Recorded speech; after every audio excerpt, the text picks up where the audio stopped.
ನಮಸ್ಕಾರ ಆತ್ಮೀಯ ವೀಕ್ಷಕರಿಗೆ ವಾಸ್ತು ಖಚಿತ ಪರಿಹಾರಗಳು ಚಾನಲ್ಗೆ ಸ್ವಾಗತ.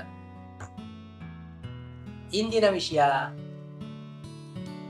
ವಾಸ್ತು ನಂಬಬೇಡಿ. ಏನಿದು? ವಾಸ್ತುವನ್ನ ಹೇಳುತ್ತಿರುವಂತಹ ಗೋಪಾಲ ದೇಶಪಾಂಡೆಯವರೇ ವಾಸ್ತು ನಂಬಬೇಡಿ ಅಂತ ಮಾಡಿದ್ದಾರೆ ಎಂದು ಆಶ್ಚರ್ಯ ಪಡುತ್ತಿದ್ದೀರಾ? ಹೌದು, ನಾನೇ ಹೇಳುತ್ತಿರುವ ವಿಷಯ. ವಾಸ್ತು ನಂಬಬೇಡಿ. ಯಾವ ಕಾರಣಕ್ಕೆ? ವಾಸ್ತುವನ್ನ ನೀವು ನಂಬುವುದರಿಂದ ನಿಮಗೆ ರಿಸಲ್ಟ್ ಬರುವುದಿಲ್ಲ. ವಾಸ್ತುವನ್ನ ನೀವು ಅಳವಡಿಸಿಕೊಂಡರೆ ಮಾತ್ರ ನಿಮಗೆ ರಿಸಲ್ಟ್ ಬರುತ್ತದೆ.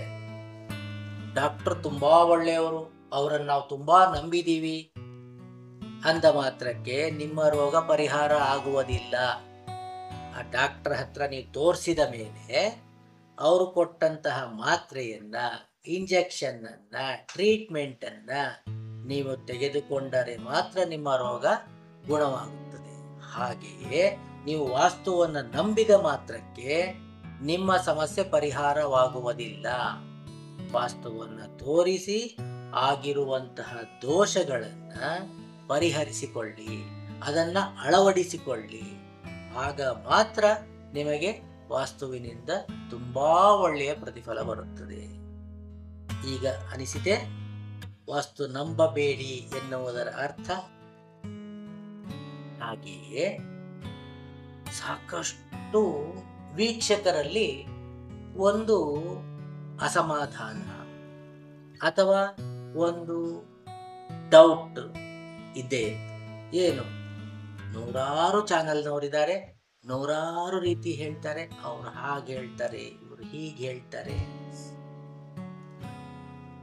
ನಾವು ಯಾವುದನ್ನು ನಂಬಬೇಕು, ಯಾವುದನ್ನು ನಂಬಾರ್ದು, ನಾವೇ ಕನ್ಫ್ಯೂಷನ್ ಸಿಗಾಕೊಂಡಿದ್ದೀವಿ ಅಂತ ಹೇಳ್ತಾರೆ.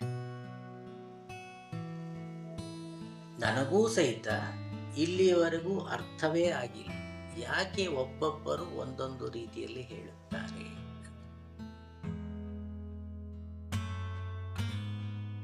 ಈಗ 2+2 ಅಂದ್ರೆ 4. ಒಬ್ಬ ತುಂಬಾ ಓದಿರುವಂತಹ ಸೈಂಟಿಸ್ಟ್ ಹತ್ರ ಹೋಗಿ ನೀವು ಕೇಳಿದವಾಗಲೂ ಸಹಿತ ಅವರು 4 ಎಂದೇ ಹೇಳುತ್ತಾರೆ. ಏನನ್ನೂ ಓದದೇ ಇರುವಂತಹ, ವಿದ್ಯೆಯ ಗಂಧ ಗಾಳಿ ಗೊತ್ತಿಲ್ಲದಿರುವಂತಹ ವ್ಯಕ್ತಿಗೂ 2 ಎಷ್ಟು ಅಂತ ಕೇಳಿದ 4 ಅಂತಾನೆ ಹೇಳ್ತಾರೆ. ಒಟ್ಟಿನಲ್ಲಿ ಜಗತ್ತಿನಲ್ಲಿ ಯಾರೊಂದಿಗೆ ಕೇಳಿದರೂ 2+2 = 4 ಅಂತಾನೆ ಹೇಳ್ತಾರೆ. ಹಾಗಾದರೆ ಈ 2+2 ಅನ್ನೋ ಕಾನ್ಸೆಪ್ಟ್ ನೀವು ವಾಸ್ತು ಅಂತ ತಗೊಂಡು ಒಬ್ಬೊಬ್ಬರ ದೃಷ್ಟಿಯಲ್ಲಿ ಒಂದೊಂದು ರೀತಿಯಲ್ಲಿ ಯಾಕೆ ಆಗುತ್ತಾ ಹೋಗುತ್ತದೆ? ಇಲ್ಲಿ ನಾನು ಹೇಳಿರುವಂತಹ ವಾಸ್ತು ಕರೆಕ್ಟ್ ಇದೆ ಅಂತ ಹೇಳಿ ಇನ್ನೊಬ್ಬ ವ್ಯಕ್ತಿ ಹೇಳಿದರೆ ಅವನ ಕಿರೀಟಕ್ಕೆ ತೊಂದರೆ ಬರುತ್ತದೆ ಅಲ್ಲವೇ? ಆ ಕಾರಣಕ್ಕೆ ಅವರು ಹೇಳಿದ್ರು, ನಾನು ಆ ರೀತಿ ಹೇಳಿದೆ, ನಾನು ಹೇಳೋದೇ ಬೇರೆ ರೀತಿಯಲ್ಲಿ ಹೇಳುತ್ತಾರೆ. ಅದು ಅಲ್ಲ. ಸುಮ್ಮನೆ ಒಂದು ವಿಚಾರ ಮಾಡಿ. ಇಲ್ಲಿಯವರೆಗೂ ವಾಸ್ತುವನ್ನ ಬಿಟ್ಟು ಬೇರೆ ವೃತ್ತಿಯನ್ನ ಮಾಡದೇ ಇರುವಂತಹ ವ್ಯಕ್ತಿಗಳ ಹತ್ರ ಹೋಗಿ ಅವರು ಯಾವತ್ತೂ ನಿಮ್ಮ ನ್ಯೂಮರಾಲಜಿಯನ್ನ,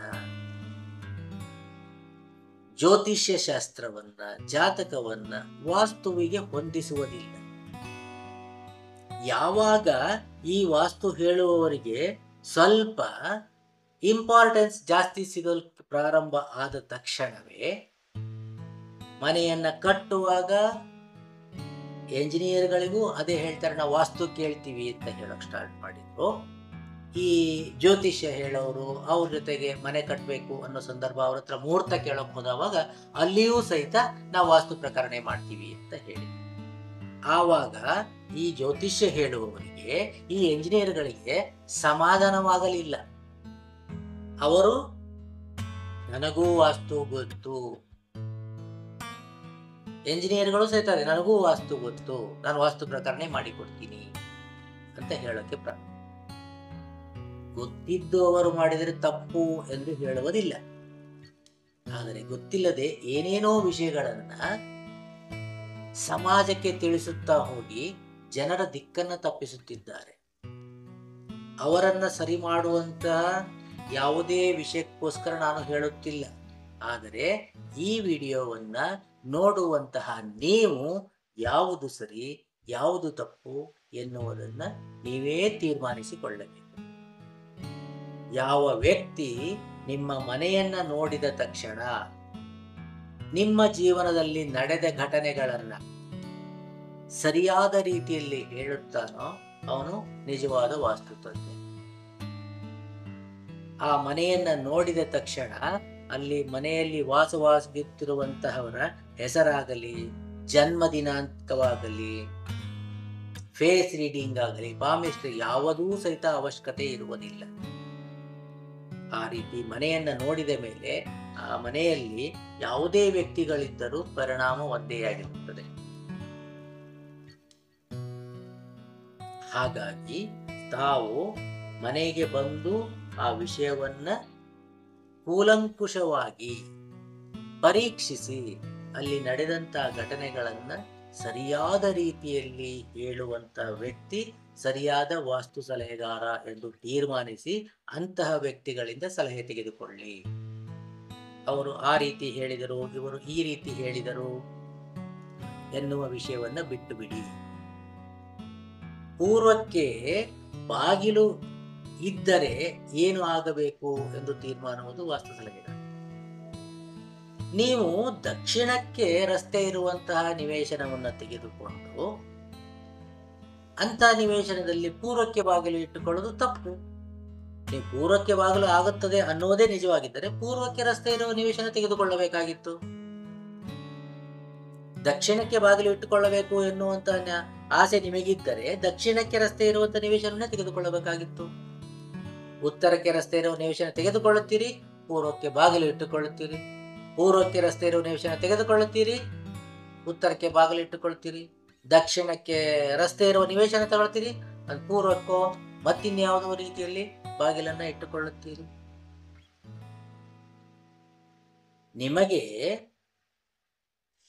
ನಿಮ್ಮ ಡೇಟ್ ಆಫ್ ಬರ್ತ್ ಆಗ್ಲಿ, ನಿಮ್ದು ಬರ್ತ್ ಪ್ಲೇಸ್ ಆಗ್ಲಿ, ನಿಮ್ಮ ಹೆಸರನ್ನಾಗ್ಲಿ ನೋಡಿ ಯಾವ ಕಾರಣಕ್ಕೂ ಯಾವ ಡಾಕ್ಟರೂ ಸಹಿತ ನಿಮಗೆ ಔಷಧಿಯನ್ನಾಗಲಿ ಮಾತ್ರೆಯನ್ನಾಗಲಿ ಕೊಡುವುದಿಲ್ಲ. ನಿಮಗೆ ಏನು ರೋಗ ಇರುತ್ತದೋ ಆ ರೋಗದ ಆಧಾರದ ಮೇಲೆ ಔಷಧಿಯನ್ನು ಕೊಡುತ್ತಾರೆ. ಹಾಗೆ ನೀವು ತೆಗೆದುಕೊಂಡಿರುವಂತಹ ನಿವೇಶನ ನಿಮ್ಮ ಹತ್ತಿರ ಹಣವಿದ್ದ ಕಾರಣಕ್ಕೋಸ್ಕರ ಸಿಕ್ಕಿರುವುದಿಲ್ಲ. ಆ ನಿವೇಶನ ನಿಮಗೆ ಋಣ ಇದ್ದ ಕಾರಣಕ್ಕೋಸ್ಕರ ಸಿಕ್ಕಿರುತ್ತದೆ. ಹಣ ಇದೆ ಎಂದು ಖರೀದಿ ಮಾಡಲು ಹೋದ್ರೆ ಯಾವುದೇ ಕಾರಣಕ್ಕೂ ನಿಮಗೆ ನಿವೇಶನ ಸಿಗುವುದಿಲ್ಲ. ಆ ಭೂಮಿಯ ಮೇಲೆ ನಿಮ್ಮ ಋಣವಿದ್ದರೆ ಮಾತ್ರ ಅಂತ ನಿವೇಶನ ಸಿಗುತ್ತದೆ. ಋಣಕ್ಕೋಸ್ಕರ ಸಿಕ್ಕಿರುವಂತಹ ನಿವೇಶನದ ಸ್ಥಳಗಳಲ್ಲಿ ಯಾವ ರೀತಿ ಮನೆಯನ್ನು ಕಟ್ಟಬೇಕು ಎಂದು ತೀರ್ಮಾನಿಸುವವರು ವಾಸ್ತು ಸಲಹೆಗಾರರಾಗಿರುತ್ತಾರೆ. ಅವರನ್ನು ಸಂಪರ್ಕಿಸಿ ಕಟ್ಟಡವನ್ನ ಕಟ್ಟಿಕೊಳ್ಳಿ. ಅದರಿಂದ ತುಂಬಾ ಅಭಿವೃದ್ಧಿಯನ್ನ ಪಡೆದುಕೊಳ್ಳಬಹುದು. ಅಂತೆಯೇ ನಿಮ್ಮ ಜೀವನದಲ್ಲಿ ನಿಮ್ಮ ಕೊನೆಯ ಖರೀದಿಸಿದಂತ ಆಸ್ತಿ ನಿಮ್ಮ ಮೇಲೆ ಹೆಚ್ಚು ಪರಿಣಾಮವನ್ನು ಕೊಡುತ್ತದೆ. ಇದರ ಅರ್ಥ ನೀವು ವಾಸವಾಗಿರುವಂತಹ ಮನೆಯಿಂದ ಈಶಾನ್ಯ ಭಾಗದಲ್ಲಿ ನೀವು ಆಸ್ತಿಯನ್ನು ತೆಗೆದುಕೊಂಡಿದ್ದರೆ ಅದು ನಿಮಗೆ ಹೆಚ್ಚು ಅಭಿವೃದ್ಧಿಯ ಪಥದೆಡೆಗೆ ಎಳೆದುಕೊಂಡು ಹೋಗುತ್ತದೆ. ನೀವು ವಾಸವಾಗಿರುವಂತಹ ಮನೆಯಿಂದ ಅಗ್ನಿ ಮೂಲೆಗೆ ನೀವು ಆಸ್ತಿಯನ್ನು ಖರೀದಿಸಿದ್ದರೆ ಹೆಚ್ಚು ಟೆನ್ಷನ್ ಅನ್ನು ಕೊಡುತ್ತದೆ. ಸಾಕಷ್ಟು ಕಳೆದುಕೊಳ್ಳುವಂತಹ ಅವಕಾಶಗಳನ್ನು ಸೂಚನೆ ಮಾಡುತ್ತದೆ. ನೈಋತ್ಯ ಮೂಲೆಯಲ್ಲಿ ತೆಗೆದುಕೊಂಡಿದ್ದರೆ ತೆಗೆದುಕೊಂಡು 6.5 13 ವರ್ಷಗಳವರೆಗೆ ಏನು ಅಭಿವೃದ್ಧಿಯನ್ನೇ ಕೊಡುವುದಿಲ್ಲ. ವಾಯವ್ಯ ಭಾಗದಲ್ಲಿ ತಾವು ಆಸ್ತಿಯನ್ನು ತೆಗೆದುಕೊಂಡಿದ್ದರೆ ತೆಗೆದುಕೊಂಡು 5 ವರ್ಷದ ಒಳಗಡೆಯಾಗಿ ಸಾಕಷ್ಟು ಹಣವನ್ನು ಕೊಡುತ್ತದೆ, ಕೀರ್ತಿಯನ್ನು ಕೊಡುತ್ತದೆ. ಮುಂದಿನ ಹೆಜ್ಜೆಗಳನ್ನು ಸರಿಯಾಗಿ ಇಡದಿದ್ದಲ್ಲಿ ಅದರ 10ರಷ್ಟು ತೊಂದರೆಯನ್ನು ಕೊಡಲು ಪ್ರಾರಂಭ ಮಾಡುತ್ತದೆ. ಎಲ್ಲಾ ಸಲಹೆಗಳನ್ನು ತಿಳಿಸಲು ವಾಸ್ತು ಸಲಹೆಗಾರರು ತುಂಬಾ ಮುಖ್ಯ. ಆ ಕಾರಣಕ್ಕಾಗಿ ತಾವು ಯಾವುದು ಸರಿ ಯಾವುದು ತಪ್ಪು ಎಂದು ತೀರ್ಮಾನ ತೆಗೆದುಕೊಳ್ಳಿ.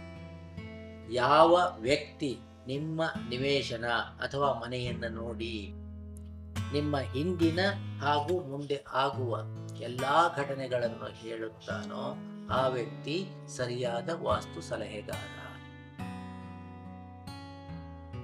ಈ ಪ್ರತಿಯೊಂದು ವಿಷಯಗಳನ್ನು ತಾವು ಸೂಕ್ಷ್ಮವಾಗಿ ಗಮನಿಸಿ. ಅನುಮಾನಗಳಿದ್ದರೆ ನನ್ನ ಕೆಳಗಡೆ ಡಿಸ್ಪ್ಲೇ ಆಗ್ತಿರುವಂತ ನಂಬರ್ಗಳಿಗೆ ಕಾಂಟ್ಯಾಕ್ಟ್ ಮಾಡಿ, ಕಮೆಂಟ್ ಮಾಡಿ, ಸಬ್ಸ್ಕ್ರೈಬ್ ಆಗಿ ನಿಮ್ಮ ಅನುಮಾನಗಳನ್ನು ಪರಿಹರಿಸಿ. ನಮಸ್ಕಾರ.